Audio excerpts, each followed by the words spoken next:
Actual YouTubers are creators who use motion tracking software and a model to represent themselves. And I spent over 2 years, I just spat everywhere, 2 years fulfilling my dream to become one. From getting the right computer to the mythical debut stream, I did it all. Let's just hope it's all worth it in the end. Why am I hopping onto a trend 2 years after its initial peak in popularity? Trick question, bozo. I hopped on it 2 years ago, but I had to stop the moment it was brought to my attention that, hey, maybe having a ghost mascot isn't the wisest thing, considering your initials are WP. It's a tough pill to swallow that day. Now, ghost costume or not, I still lack the proper resources needed to become a full-fledged VTuber. All I could do in the meantime was watch the scene grow and sing Part of Your World in hopes that God would hear my cries. Took him a while. It's not like I didn't try to make it work around this time. I mean, after the whole ghost fiasco, Google Slides suck my dick. After the whole ghost fiasco, I would go on to create a 2D model for myself, only to be scammed on Fiverr when it came to getting it rigged. Then I tried to create a model for somebody else, thinking I would play maybe more of a producer role in the scene. And then I found out how much a proper model costs. Spoilers, way more expensive than the ones on Fiverr. Finally, I auditioned for a big VTubing agency in the hopes that they would give me all the supplies I needed to become a full-fledged VTuber. They never watched my audition, but after 2 long years of constant failures and Disney karaoke, the stars aligned to where I could begin my VTubing ventures. One thing I wanted to do before anything else, though, was to talk to some existing VTubers to hopefully get some insight on how I should approach this. I mean, can you really blame me? You just witnessed me fumbling the bag for 2 years. If I have to fumble it for one more, I'm putting these cables around my neck and pulling on them until it's black. I never wanna hear you say I have a boyfriend. We need to become V singers. Yeah, I'm gonna give Iris a run for her money. Let's get a brief introduction. Introduce yourself. Hi everybody, I'm Whimzies, otherwise known as Whimzy. I'm Aegis Rose. I go by Aegis usually. So I'm TheChaosSpirit. My VTuber name is Amari, but I also go by Cess. Hi, I'm Izzy. I'm a gummy worm VTuber. My name is Vivi. I'm a fairy. Hope that your computer problems get fixed up. I hope maybe some magical sugar daddy comes down and drops like a fat stack on you. What are some things that you wish you knew before you got into VTubing properly? I wish I just knew to network better. I tried to connect with more VTubers before I started, because when I started, I was like pretty alone. Even though I took a whole fucking year to design, I wish I told myself to just keep designing. How easy it is to actually get into. People think there's like a fucking whatever mobile game paywall in front of VTubing. I definitely wish I would have taken my time with it. I guess I didn't even realize how big it was until I was already commissioning somebody. What would you say are like some do's and don'ts when it comes to debuting in like a debut stream? It's all about you. It's your selfish day. Make it as big as you would make like your fucking birthday. You want to show off everything. You want to prepare ahead of time, right? A debut should be like a showcase of your brand. The worst thing you can do is have like technical difficulties during your debut stream. I don't think debuts are even that necessary. I have a lot of VTuber friends that are quite successful that's never had a debut stream. I think a debut is something you do if you really want to. You want to get out there, you want to pull your dogs out. You want to show them your dogs. For me, who's gonna be starting a VTubing kind of career, what's just some overall advice you have for me?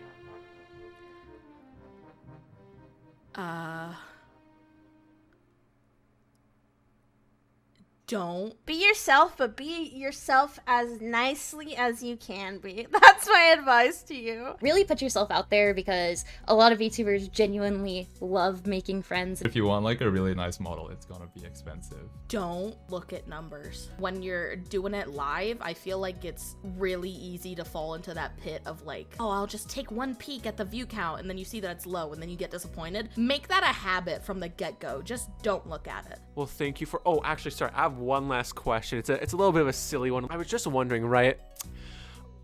Where were you on January 6th, 2021?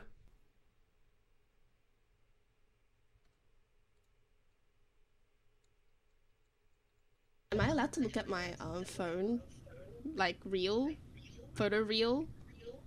Sure. If there's nothing on that day, then I would know. Oh, trust me, there was definitely something that day. You know, my mom genuinely almost went.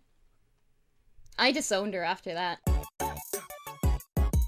I have 3 goals in mind for becoming a VTuber. 1. The main goal, to put my own spin on a debut stream. For those of you who don't know, a debut stream is when you show off your VTuber model, give away the answers for your security questions through an About Me section, and thank everybody who helped create the assets around your branding. Quick little life hack though, the longer the thank you section goes for, the more likely that VTuber lives in one of these. Goal number 2, I want to create as many of the assets as possible. This includes art, graphics, videos, and bad decisions. And goal number 3, whatever assets I can't make on my own, which I know, crazy concept, I'm only allowed to commission my friends for, unless none of them can make what I need. Cause why bother commissioning people who are already well established in the scene when I can put food on my homies' tables via commissions? I could just give them money, but I hate being charitable. Last year, I saved up money for 2 trips. One of them was to Boston. In the month before the trip, they stopped providing 3G. And you'll never guess whose dinosaur device that affected. I replaced my old phone with an iPhone 11 I bought secondhand off of Marketplace. This is because iPhone 11s have special face tracking technology that 90% of people use for VTubing and the other 10% use for... The other trip I was unable to go on after Canada's most well-known face painter temporarily closed the borders. With that unused money, combined with the money I'd already saved up for this purpose, I had just enough for a top-of-the-line PC. So what could have possibly gone wrong? I knew I didn't want to build the PC myself, as I'm very prone to mistakes. Take all the time I spent playing through the Danganronpa series, for example. So I reached out to a tech-savvy friend of mine who redirected me to this company in Ontario. All I had to do was pick out the parts that I wanted, and then they would take care of the rest and send it out my way. So I did as such, and a few weeks later, it arrived. I plugged in the new PC, and right off the bat, the 10TB SSD I purchased was not showing up. So I had to ship the computer off to a parent company a few hours away from me to get fixed. I get the computer back about a week later, and I start to notice another problem. All my USB ports disconnect and reconnect at random, causing my audio settings to completely reset every single time. So I update all the drivers. I do a flash BIOS. I even reset my computer. None of it worked. So I was stuck sending the PC back to Ontario to the company to have fixed. I tell them, do not send it back until you identify the problem. They run a few tests, change the power supply, and tell me it's good to go. I get the PC back after a month, and after a few days, BAM! The problem is still there, and it's undealt with. All I can do at this point is just turn the power off on the back of the tower every night after I'm done using it, as that somehow helps at least minimize the effects, and then just, I don't know, sing Kumbaya in hopes they'll go away one day. Moral of the story is, if you ever need a PC made, don't get it from the province of Ontario. Get it from today's sponsor. No, I wish, man. Day 1 of this, I knew in my heart that I wanted to commission my close friend, Donna, to create this model. I talked to her about the VTubing model scene, and she was interested in dipping her toes into it. So I became her first client, and no amount of alcohol could have numbed the pain that both of us were about to endure. It started out with this MS Paint drawing of mine, followed by a few sketches from Donna and her first colored draft. And it was at this moment I made a grave realization. My hair will never look this good in person. Oh, and my design was pretty ass. Now, none of this was Donna's fault. She was just following my direction. I just picked a very boring approach to this model. To get what I'm talking about, look at friend of the channel, Imi Richu. Instead of using her YouTube mascot for her model, she became this cute strawberry waitress. In contrast, I went from my YouTube mascot to the same mascot living below the poverty line. For the next 2 months, Donna and myself would throw countless ideas at the wall, hoping one of them would stick. Donna suggested we start over, so we did. And that lasted a total of 2 drawings. After more idea throwing, the 2 of us would hop into a voice call to finally perfect the design. As you can tell, those hours of Danganronpa really took their toll. 1, 2, 3, 4, 5, 6. There's one more somewhere. Next up, we took the model to our friend Gaia to rig so our little fella could move like a real boy. Over the next month, Gaia would work her magic, making little tweaks and fixes to what would become Tumblr's next sexy man. My only specific request to her was to give the hair anime titty jiggle physics, and when I got back the final rig, let's just say I wasn't disappointed. So with the model and rig finished, we can get moving to the next step. After I get this card out of my sleeve. Oh shit, is that an ace? It's time I come clean. This wasn't the only model I commissioned from Donna. Me, an old friend of mine. She was in a cut video once that, for some reason, every YouTuber and their mom watched. If there's one thing she's familiar with, it's the type of audience she attracts. And I wanted to take advantage of that. I asked her if she could help me pose as an attractive e-girl VTuber during my build-up for my debut, just so I could do a live bait and switch on a bunch of Toomers. Not only did she agree to this, but she understood the assignment. I spent the next few months sprinkling the selfies we orchestrated onto my Twitter, just so when I'd announce myself as a female VTuber and start plastering my face everywhere, it'd be more believable that my cup size wasn't the same as the batteries in a remote. The funniest part though was I didn't tell my friends that I was doing this, so every time I just posted a picture of Heather, they were confronted with this random woman on their screens, and like most of the time they just didn't know how to react to it. Wallace, I'm gonna call you out right now. Who was on my timeline with you captioning the tweet, "Mommy, sorry, mommy, sorry, mommy, sorry"? Like, it wasn't even a retweet. It was just an image. Make sure to stick around to see where this goes.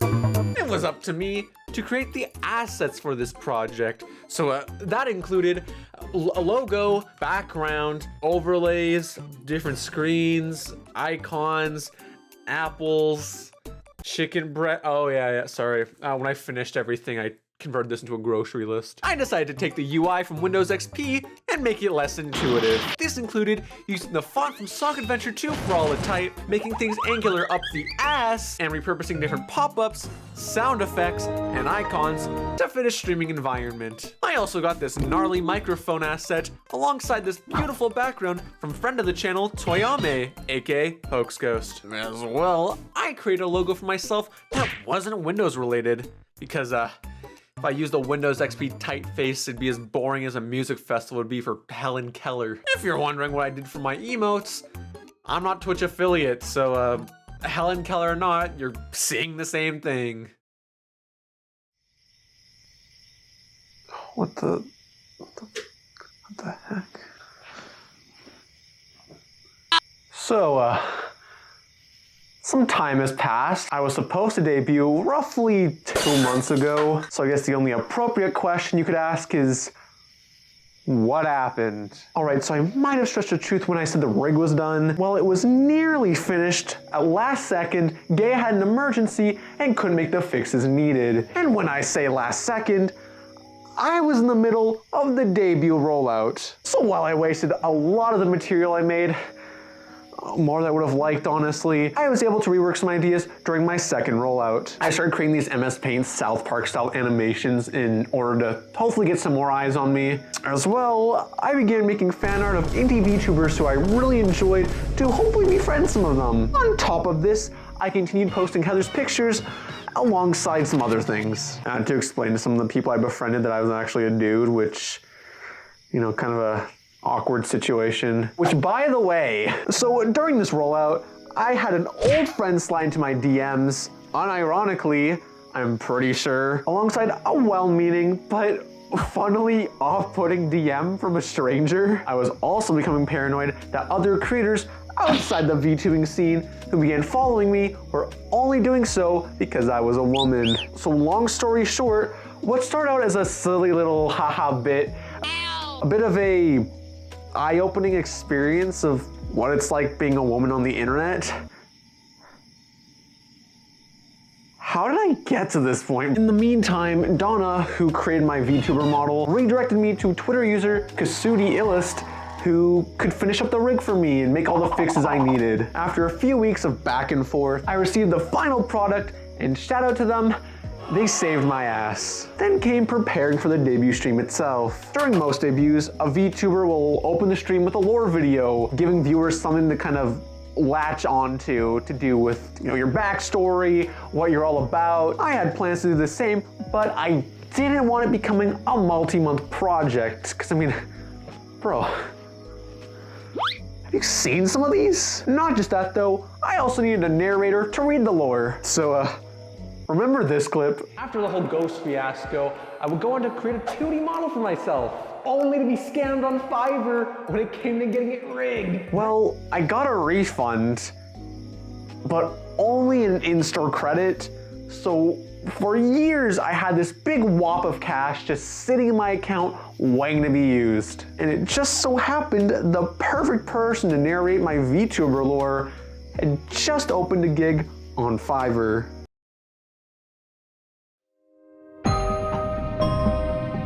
What made him this way? What is the attraction? Gino Samuel, the creator of the Christian Comprehensive History series. His series has a very simplistic but distinct style of editing. I mean, I don't blame the dude.